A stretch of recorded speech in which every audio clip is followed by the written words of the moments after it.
O que é de ressaltar é que na hora que a defesa dele e ele mostraram as razões, os descendentes do direito romano ficaram boquiabertos. Como é que o próprio juiz, para quem ele trabalhava, e que seria o interessado, né, naquelas conversas que estavam gravadas no telefone, que apareceu lá na polícia, e não foi ele que entregou, né? Mas como é que o próprio juiz é que pede a extradição deles? Não entenderam isso. Isso é impossível em direito, né? A menos que o direito romano já tenha sido abandonado, né? O crepúsculo do poder, quando o medo chega aos palácios. O poder sempre acreditou ser eterno. Sempre acreditou que bastava uma assinatura, um discurso, uma caneta dourada sobre a mesa de mármore para transformar injustiça em lei, arbitrariedade em ordem e censura em proteção institucional. Durante anos, o Brasil viveu sob esse encantamento. E de tanto ver os mesmos rostos discursando, julgando, determinando e se autopromovendo, o povo começou a acreditar que nada jamais mudaria. Mas o tempo é o maior juiz da história. E quando ele decide cobrar, não há toga que resista. Nos corredores de Brasília, o clima é outro. O ar de segurança e soberba que antes dominava as reuniões do alto escalão começa a se dissipar, substituído por olhares desconfiados, sussurros abafados e longas noites sem sono. Aqueles que se julgavam deuses do destino nacional agora encaram o peso de suas próprias decisões. Porque, de repente, o mundo passou a observar. E, mais do que isso, passou a agir. As sanções internacionais não são apenas mecanismos jurídicos, são declarações morais. São lembretes de que poder sem limite é sinônimo de abuso, e abuso sem consequência é sinônimo de tirania. Pela primeira vez, o sistema brasileiro, especialmente aquele que se escondia sob o verniz do respeito institucional, começa a sentir que o tapete de impunidade está sendo puxado debaixo de seus pés. Nos bastidores do judiciário e da política, o pânico é palpável. Consultorias internacionais são acionadas às pressas. Advogados especializados em direito americano e europeu passam a ser contratados em sigilo. Mensagens cifradas circulam por aplicativos de segurança máxima e, entre um telefonema e outro, ecoa a mesma pergunta. E se a justiça que vale lá fora resolver olhar para cá? Esse é o medo que nenhum ministro, político ou oligarca admite em público. O medo de perder aquilo que realmente importa, a blindagem moral. Porque poder sem reputação não vale nada. Durante anos, o discurso da democracia em risco foi usado como escudo.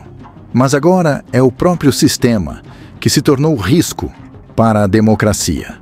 A inversão é completa. Os que diziam defender a Constituição passaram a interpretá-la conforme seus interesses. Se inscrever e ao final de deixar o gostei ou não gostei. Eduardo Taliaferro, numa audiência na sexta-feira, a justiça italiana, o juiz, o relator e a representante do Ministério Público disseram que ele está liberado, né? Mas que ele só pode sair da Itália com uma autorização da justiça. Deram uma identidade para ele que vale até a fronteira, né? Ele não vai poder entrar na Suíça, na Áustria, na Eslovênia, lá no cantinho de Trieste, ou na França, ou se jogar no mar para ir a nado para a Grécia, ou atravessar o Mediterrâneo para o norte da África. Não, ele vai ficar por ali, e é uma região encantadora. Aliás, a Itália toda é encantadora, né?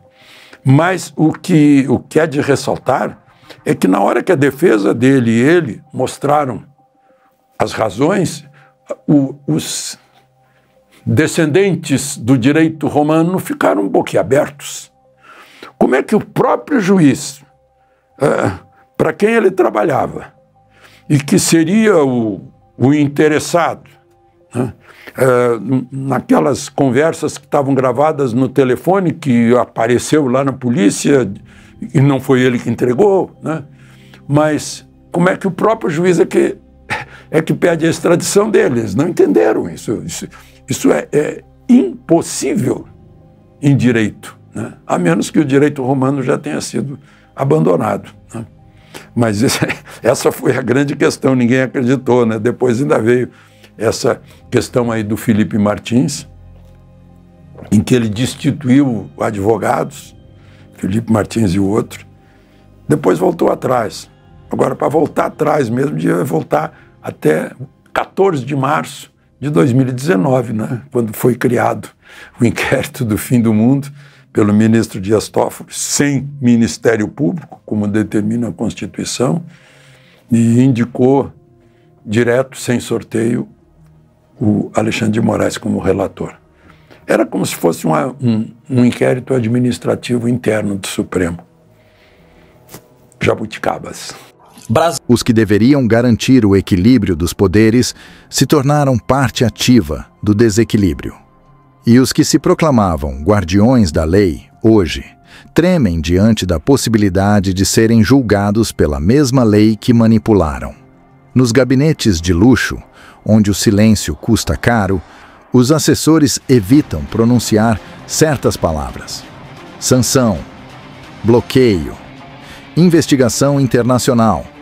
Termos que antes pareciam distantes, agora estão no centro das conversas. Há quem diga que parte da elite jurídica tenta reorganizar seus passos, apagar rastros, redesenhar narrativas. Mas é tarde demais. O tempo da impunidade global acabou. A nova era é de rastreabilidade, transparência e responsabilidade. E não se trata de uma caçada política. Trata-se de justiça moral.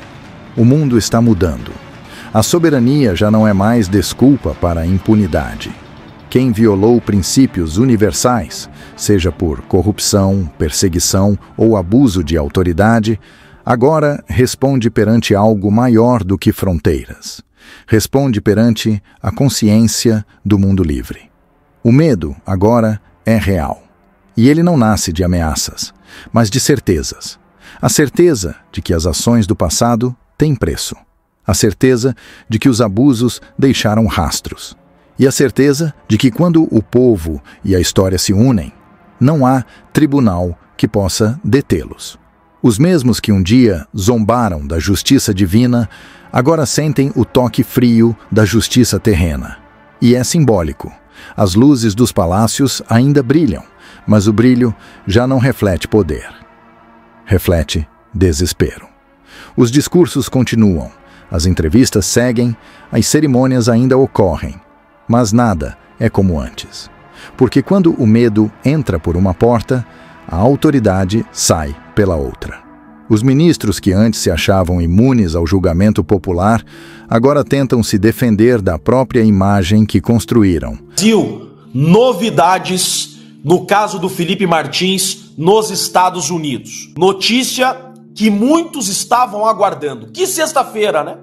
Na mesma sexta-feira que o ministro Alexandre de Moraes reconsidera a sua decisão, volta atrás da decisão que havia dado ontem, que havia me destituído da defesa do Felipe Martins, e agora me incluiu de novo na defesa do Felipe Martins, o governo americano traz novidades sobre o documento falso inserido no sistema americano que deu causa ao prolongamento indevido da prisão de Felipe Martins. O governo americano acaba de se manifestar dizendo que houve uma revisão inteira dos registros do Felipe e foi concluído, e restou concluído, que Felipe Martins, de fato, não ingressou nos Estados Unidos naquela data que a Polícia Federal e a PGR disseram que ele havia ingressado. E mais, que o documento que foi utilizado para prolongar sua prisão era um documento falso, exatamente isso. O Estado acusação brasileiro utilizou um documento fraudado, um documento falso para pedir a manutenção da prisão de Felipe Martins. Olha isso daqui. Comunicado do CBP sobre revisão dos registros de entrada de Felipe Martins. A Alfândega e Proteção de Fronteiras dos Estados Unidos anunciou que realizou uma revisão completa das evidências disponíveis referentes às alegações de entrada nos Estados Unidos do cidadão brasileiro Felipe Martins em 30 de dezembro. Após a conclusão da revisão, foi determinado que o senhor Felipe Martins não entrou nos Estados Unidos naquela data. Segue comigo. Essa constatação contradiz diretamente com as alegações feitas pelo ministro da Suprema Corte do Brasil, Alexandre de Moraes, um indivíduo que foi recentemente sancionado pelos Estados Unidos por suas violações de direitos humanos contra o povo brasileiro. Reconhecemos, isso é o governo americano, olha aqui, é o site do governo americano. Reconhecemos que o ministro Moraes citou um registro errôneo para justificar a prisão de meses do senhor Martins. A inclusão desse registro impreciso nos sistemas oficiais do CBP permanece sob investigação.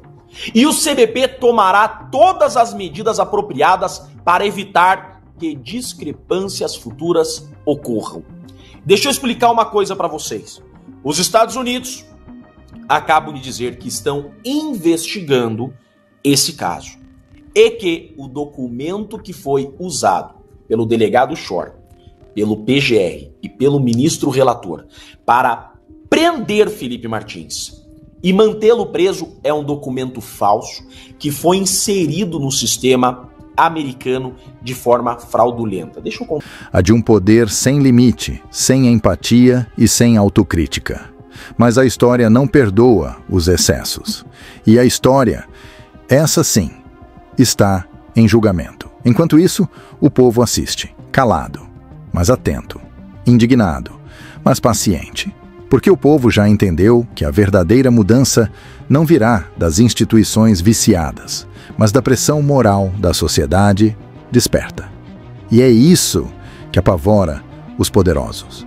Não são as sanções, nem as manchetes. É o povo.